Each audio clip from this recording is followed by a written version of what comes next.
This video is a continuation of three previous ones on India.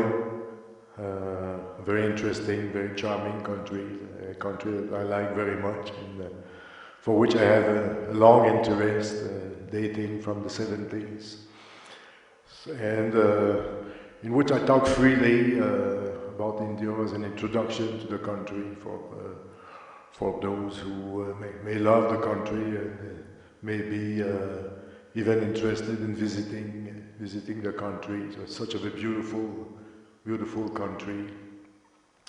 We'll try in this video also to complement and expand on what I said on previous video. I'm conscious it's always the perspective of a foreigner that knows, who knows very little about India. It's not a few trips and a few interests here and there that make me know the country. I just report it as I seen it. You will see on the photos, this video and the others. There'll be more than 400 photos in each videos. Most photos sort of speak for themselves. They do not need that much comment, but if I have time at the end of this series of video, I will perhaps go into more detail. In this video, let me continue perhaps on the political aspects of India, giving more an international perspective. India is a peaceful country, looking at history. The Hindu population, at least, have proven to be quite non-violent. Some clashes here and there and so on, but we have not seen Hinduism trying to expand outside India or very seriously, or try to colonize, or we have not seen Hinduism being expanded through cavalries and war machines, big armies like we have seen with Islam and right in India, and with Christianism in other part of the world. So Hinduism has been quite peaceful, and I think it's an advantage. It makes India a better citizen. This with keeping in mind the state of the violent conquest with cavalries of all the north of India by Islam.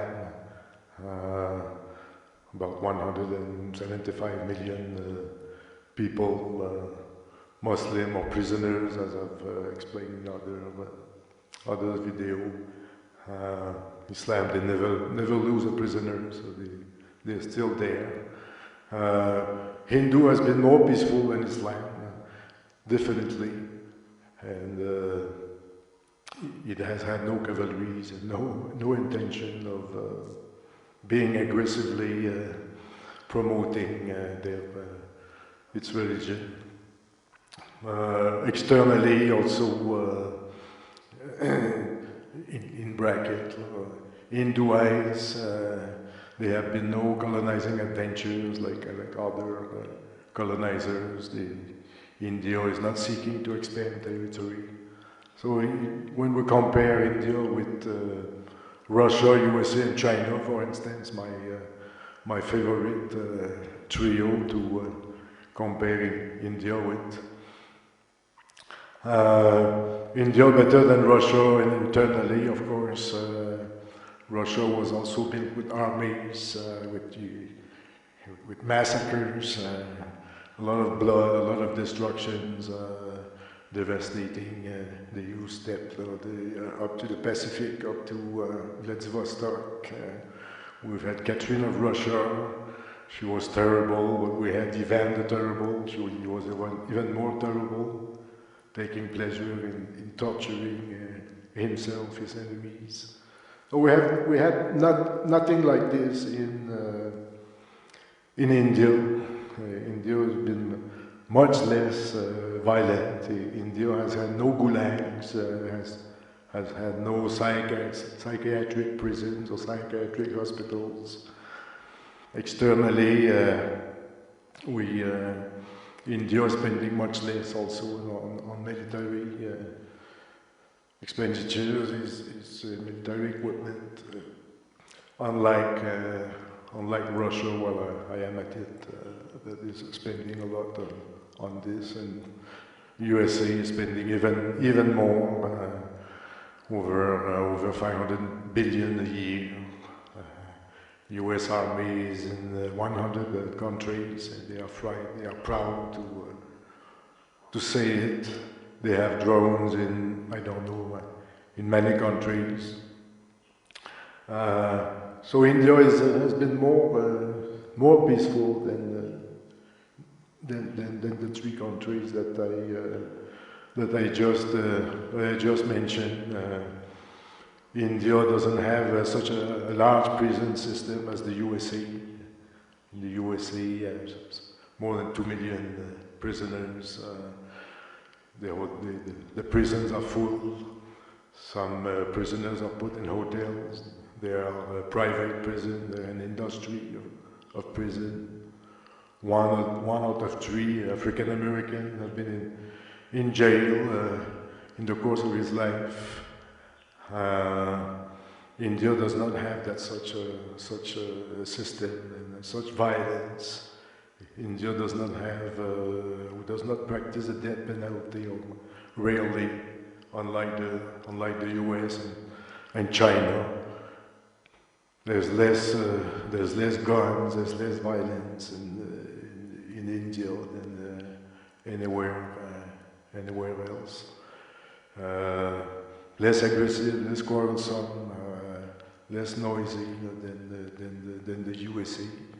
Also, India is cleaner than the USA and China and Russia in terms of the environment. They consume much less energy, and they emit much less CO2. They're less dirty, so also advantage India can go on more with China. India has been quite peaceful compared to China, which has civil wars, and communist revolutions, and famine and disorder, has a more turbulent past than India, and China is not as civilized, you can say, as is India in many respects, like the legal system, the court system. In China, there is such a summary execution. You are judged, condemned, and you go out, they shoot you, or they shoot you the next day. So the system is quite inhuman in some respect if we compare it to others. So here again, advantage India. Externally, also India figures very well. China has been violent with Tibet, which it has destroyed over a long period of years through all sort of means, deportations and imprisonment and so on. China, they crush demonstrations, they imprison dissidents, they censor media, they censor internet. In India, in China, I have experienced it myself. Google and Facebook were censored. So more censorship, more violence in China than less civilized ways to deal with dissidents in China. So here again, advantage India. So without going more, we could amplify all this, and without just want to observe that India figures very well in Hinduism, figure even better compared with other religions in the other country. Yes, India better than China, USA, and Russia in many respects, but not in all respects. India is much worse in terms of its caste system. It's a system that is unique, a kind of social hierarchy. I just mentioned it before. Perhaps impossible to talk about India without spending a few minutes on the caste systems. It's a very complex system that I do not pretend to understand at all. It seems to be based on an ideology that the humans are fundamentally unequal, born unequal. So that goes against Christianism, for instance. So in that caste system, each individual is sort of viewed as having one place and one duty to perform, one task to perform, as if its place in society was kind of divinely attributed, its rank, according to its rank and according to its birth. So it's an hereditary system. It's a very archaic system, kind of feudal system or worse, a system of inheritance, which is not one definite system, but a more complex set of systems that varies throughout India.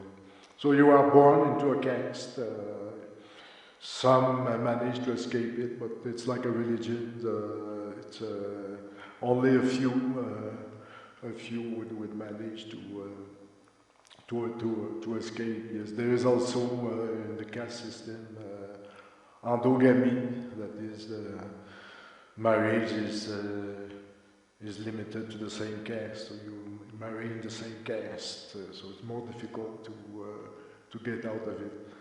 The caste system has been outlawed, but it persists because it's so ingrained into the fabric of Indian society, into history, that it still persists.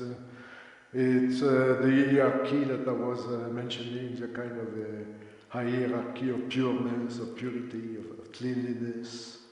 So there is, yes, up and down. So way at the bottom, there is the dirtiest job, the less pure jobs, and they are done by the untouchable, mostly, which I'm not part of the caste as such, just lower than the caste, if I can say. At the top of the caste, there is the Brahmins. They are the priests of the caste system. The other castes are subordinate in some ways, religiously or intellectually. Yes, the priests, they have some kind of authority, like our priests. They lead an austere life. They practice celibacy, the vow of poverty.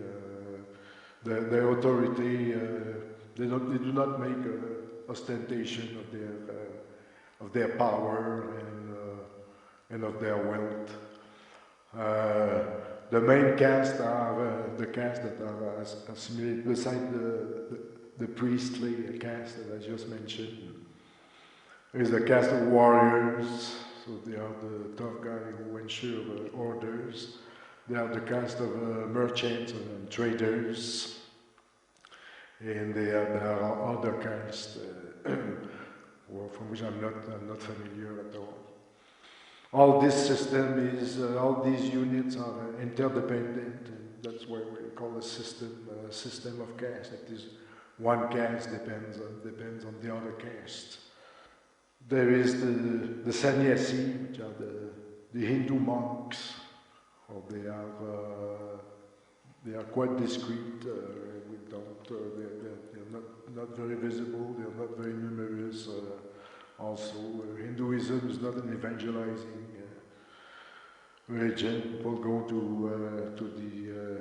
to the shrine, a small shrine, most of the time, and recite a bit of mantras, put a bit of incense and flowers, and perhaps ring a bell in some places. Some places there are bells at the temple. Well, this hierarchy means that the social mobility, upward mobility, is limited, and there's competitions to move higher up, competitions at the individual level and at caste level. Well, that is all I would say on politics. I think I have said already enough. And it's just one perspective, mine, that I happen to be a bit grounded in India, following many trips. Many other things that I have not talked about, like food or drinks. Let me say a few words about drink. Beer is more widely available than before. I've thought it's regulated, where you can have it, where you can buy it, and where you can drink it. In Muslim countries, where there's a majority of Muslim, the beer would be outlawed or more strongly regulated. The beer is very good, and international, certainly international, big bottle also. In one places, they would serve it at the rest of it, but we had to hide it in a cloth and not put it on the table, but under the table. So there is a bit of cheating around this law, like I have seen in other countries. But well, generally beer is available in one way or the other. Well, Coca-Cola is in Fanta, in these international beverages. The Coca-Cola company, they are everywhere. They are quite strong in India, so much stronger than Pepsi, I think. So Coke is available everywhere. It is transported various ways, and everywhere it is available. Water, bottled water for most people, I think, that don't want to be sick, at least foreigners and those that can afford. There is hardly any drinking water.